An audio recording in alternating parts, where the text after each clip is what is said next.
আমরা মনের অজান্তে অনেক সময় অনেক ভুল করে থাকি।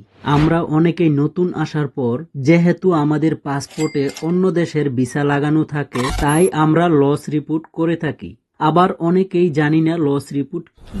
লস রিপোর্ট মূলত আপনার পাসপোর্টটি হারিয়ে গেছে।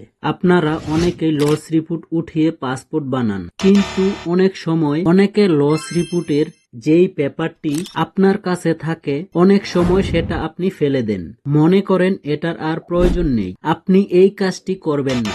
এই লস রিপোর্টটি আপনার পরবর্তীতে দরকার পড়বে। আপনি ফ্যামিলি অ্যাপ্লাই করার সময় আপনার প্রয়োজন পড়বে। অনেক সময় কাগজ জমা দেওয়ার সময়ও চাইতে পারে। তাই আমি বলবো আপনাকে এই কাগজটি অনেক যত্ন সহকারে রেখে দিবেন। চাইলে আপনি ইমেলে 1 কপি রেখে দিতে পারেন, তাতে আপনার জিনিসটি সেভ থাকবে।